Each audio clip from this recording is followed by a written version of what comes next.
stepping with confidence, knock those shots down. Defensively, Donovan Mitchell got going a little bit. Guys hit some timely shots when we're going on a run. I think that's what you got to give them credit for how they came out. So you like the looks you guys were getting from three specifically tonight? Like, what did you think of the shot quality, even though they were open? They were open, correct? Did you see them pretty much open? We got to step into them and knock them down. That's what it boils down to. They hit some tough ones. We had some very good looks that just didn't fall, and that's part of this league. Can't hang our head on it. But we've got to make sure that we continue to put that work back in to be able to knock shots down. Coach, your team allows the lowest three-point attempts and the third lowest makes, but in the last five, teams have shot above average and have attempted more. What can you guys do better defensively heading into this tough road schedule? That's a good question. I really think we've got to do a better job containing the ball. I thought we were good and decent in our pick and roll defense, getting hits on guys rolling to the rim. But again, getting out to those shooters on time, making sure we're closing out the right way. Again, they hit some tough ones, and we missed a lot of easy ones. You've talked about the offense, creating shots off of turnovers, stops and turnovers. But what would you like to see in the half-court offense when things slow down and maybe become stagnant at times?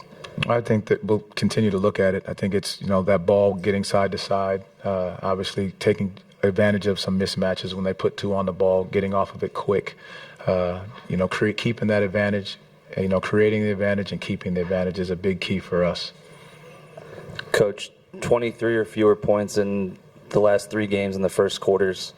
How do you get the guys going quicker to start games so that you're not playing from behind? And is there a part of that that's, with guys in and out of the lineup, is there some thought that, not everyone sort of knows their role and who's going to step up and kind of start get the ball, rolling in the first quarters, and just how do you get that going? Yeah, I don't necessarily think it's that as much as, we did a better job defensively in that first quarter. I think that was one thing we talked about.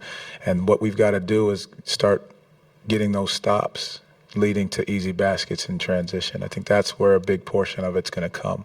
Because when you get out and get easy baskets, you watch the ball go through the hoop, and that just builds more and more. So I think as we start games out, it's got to be defensive end to get out on the break and go, so you watch the ball go through, and that just continues to build confidence as you step into your shot. Understandably, there has been frustrations defensively and offensively, like with this team. However, from a coaching staff perspective and also just a team as a whole, how much is patience being talked about, with this team that, hey, listen, once we get to the All-Star break, we have a few more games here, let's finish out strong. But once we get to the All-Star break, everything's in front of us, let's put it all on the table. I think that's when you talk about the process of doing things the right way.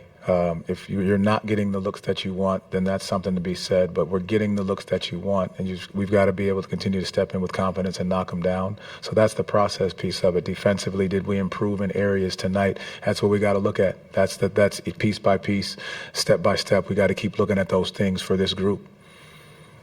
You went to Jace early tonight. What did you see from him, and what went into the decision to go to him so early? Yeah, I think just because Jaylen being on a minutes restriction, you love the energy that Jace brings to the table, his ability to push the pace, what we talk about getting up and down the court. He's going to crawl into the ball defensively. Those small pieces are what allow him to get on the court, a little bit more. Coach, you talked pregame about what you saw from the team over the last day or so and how you hoped they'd respond to the loss against the Hornets, the confidence maybe you saw that you hoped would translate over. What do you feel like are maybe the biggest discrepancies from, maybe what you saw coming into the game and what's playing out on the court? Our energy was better. You talk about what we gave up in the first quarter defensively, and we did a better job, 25-point quarter for them to start. So that's a step in the right direction. The second piece is, you can't control where the shots go in, but our guys didn't hang their head on that. So that's the next step of growth, understanding. Continue to go through our process, and as we prepare for each and every single game, doing it the right way. And I thought the guys did that, moving as we continue to move forward. It's going to have to be more of that. Thoughts on Jaylen Suggs' return after being off so long and hitting that first shot? feeling good, and then kind of setting the table for this team with the 6 assists and only 1 turnover? Yeah, I think that's what he does for us. I think that's who he's got to continue to be. And as he keeps finding that rhythm with the guys, I think that's going to be very important. You know, it stinks that he's got to be on the minutes restriction because of the energy and the tenacity and toughness that he brings to the table. But that's part of this process that we're going to continue to walk through right now, knowing that it may be clunky as guys coming in and out of the lineup, but we've got to continue to have the patience and keep trusting the process of what we're doing to get to where we need to go. Jamahl back here. This might be simplifying things too much, but when you say they need to step in with confidence when they hit down the open shots, and this could be the million-dollar question, how do you build that confidence? How do you make sure that when they are open, because they're all NBA players, they're all really good shooters, how do you make sure that that confidence is there, that they hit the shots you need? You just keep trusting the work that you've put in. I mean, these guys all work their tails off to master their craft. And I think that's just a big portion of it, knowing that you trust the body of work that you've done, knowing what we've done in, scripting and knowing where your shots are coming from. I think that's a big key. And just being able to trust your body of work.